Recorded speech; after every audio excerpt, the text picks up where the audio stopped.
दोस्तों, वंदे मातरम। राहुल गांधी और निशिकांत दुबे अब जो है दोनों एक ही रास्ते का दो छोर हो गया है। मतलब निशिकांत दुबे बीजेपी का और राहुल गांधी कांग्रेस के सबसे मेन लीडर। लेकिन मैं यहाँ दोनों को एक क्यों बोल रहा हूँ, जबकि निशिकांत दुबे बीजेपी का सबसे कद्दावर नेता है, जिसे मोहरा के रूप में बीजेपी यूज करती है। बीजेपी बोलिए चाहे नरेंद्र मोदी बोलिए, क्योंकि बीजेपी एक बहुत बड़ी पार्टी है, लेकिन आज के डेट में बीजेपी को मोदी की पार्टी कहा जाता है। मतलब मोदी और अमित शाह जी का इतना बड़ा चेहरा हो गया है कि बीजेपी एक पार्टी ना रह के उन्हें मोदी की पार्टी कहा जा रहा है।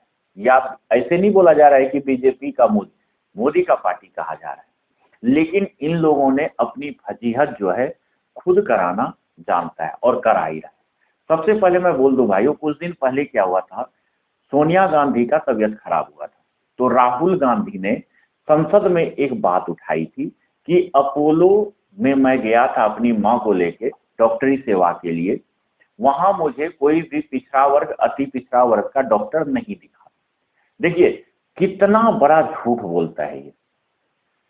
लेकिन उन्हें ये सोचना चाहिए था ना कि भारत का सबसे बड़ा हॉस्पिटल जो है एम्स है, तो मैं अपनी मां को एम्स में लेके जाऊं।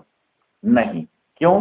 क्योंकि एम्स में जो है, जो सच्चाई है भाइयों, कड़वी है लेकिन सच्चाई है। एम्स में जो है 60% जो डॉक्टर हैं वो लगभग आरक्षण से हैं, तो इसलिए वो एम्स में नहीं गया। लेकिन उन्हें राजनीति करना था तो उन्होंने अपोलो का नाम ले लिया। लेकिन इसमें सत्यता क्या है मैं आपको बताता हूं। आज के डेट में सोनिया गांधी जो एडमिट हुई थी, वो था हॉस्पिटल का नाम सर गंगाराम हॉस्पिटल, जो कि एक प्राइवेट हॉस्पिटल। जी हाँ भाइयों, उस हॉस्पिटल के अंदर राहुल गांधी की जो मां है सोनिया गांधी, उसका कौन इलाज कर रहा है आपको पता है? उस डॉक्टर का नाम क्या है? डॉक्टर का नाम है भाइयों डॉक्टर अरूप वासु। अरूप वासु जो होता है बंगाली टाइटल है, और वो एक सामान्य वर्ग से आता है, जनरल कास्ट से आता है, कास्ट जाति से आता है। मतलब राजनीति हम करेंगे पिछड़ा और अति पिछड़ा का, और जब हॉस्पिटल में इलाज की बात आएगा तो वहां पे हमें समान वर्ग चाहिए, पंडित जी चाहिए।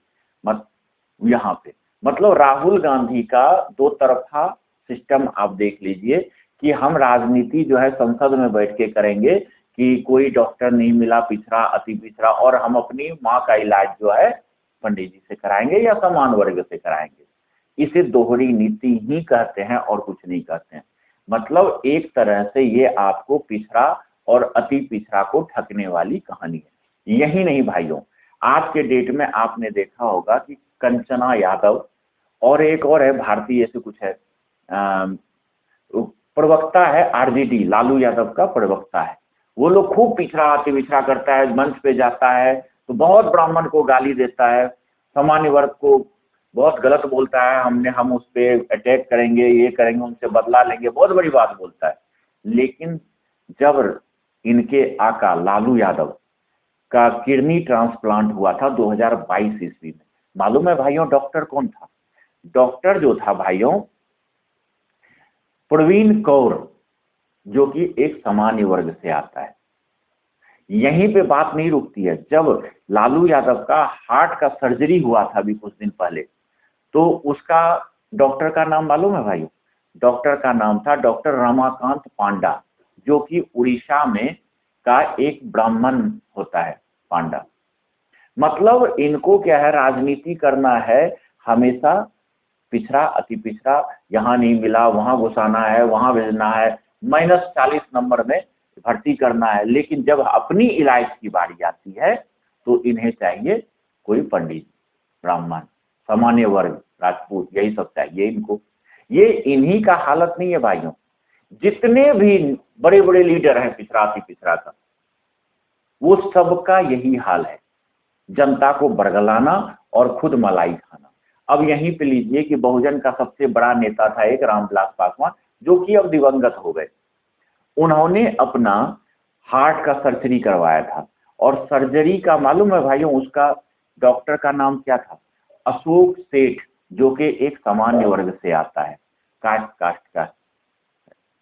मतलब ये सब क्या करते हैं कि भर्ती करो, राजनीति करो पिछड़ा अति पिछड़ा का, और अपनी जो सर्जरी या कुछ भी कराना है तो वहां पे सामान्य वर्ग से ही कराते हैं। ये अपना रिस्क बिल्कुल नहीं लेते हैं, 1% भी रिस्क नहीं लेते हैं।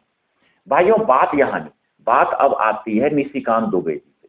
निशिकांत दुबे की ईडब्ल्यूएस आरक्षण के ऊपर बहुत बड़ी फजीहत हो चुकी थी, क्योंकि जब यूजीसी का एक गाइडलाइन आया था जो कि अभी कोर्ट के द्वारा प्रतिबंधित है, लेकिन सरकार उस पर मुंह खोलने से अभी भी बाज नहीं आ रही है। मतलब मुंह एकदम बंद करके रख दिया है, जैसे फेविकोल का जोर होता है ना, तोड़ने से भी नहीं टूटेगा, वैसे बीजेपी और बीजेपी के सारे नेता, चाहे वो सवर्ण हो, पिछड़े हो, कोई भी हो, वो बिल्कुल भी मुंह खोलने के लिए तैयार नहीं। उस बीच में नरेंद्र मोदी ने जब वही हिंदुत्व के नाम पे अपनी सरकार बनाई कि पूरे हिंदू एक है, सबका विकास होगा, लेकिन वहीं पे यूजीसी लाके पूरे हिंदुओं को पार्ट बांट डिवाइड कर दिया और निशिकांत दुबे को सामने लाया कि आप सामान्य वर्ग को समझाओ। और इतनी फजीहत हुई थी निशिकांत दुबे का, इतनी फजीहत हुई थी कि वो निशिकांत दुबे झेल नहीं पाया था। लेकिन अब फिर वही सामान्य वर्ग का चाटना शुरू कर दिया, क्योंकि उनको पता है 2029 में इलेक्शन है।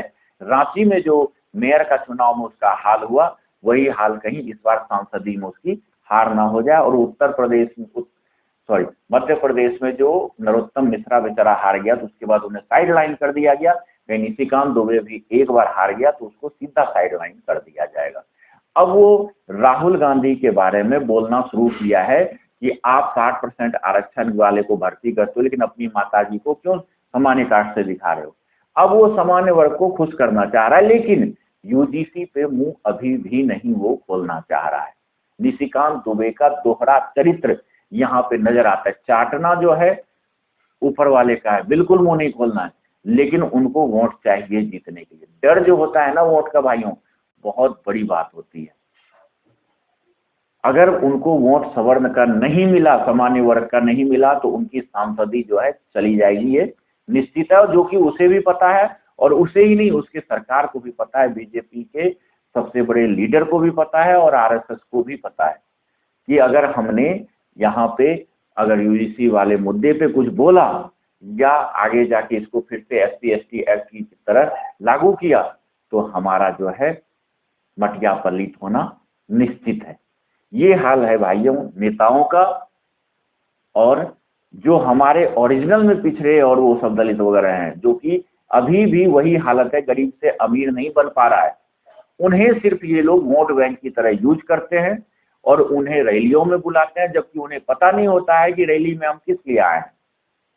और उसके बाद उनसे विरोध प्रदर्शन कराया जाता है और फिर उन्हीं हालत पे उनको छोड़ दिया जाता है अपना उल्लू सीधा करने के बाद। धन्यवाद।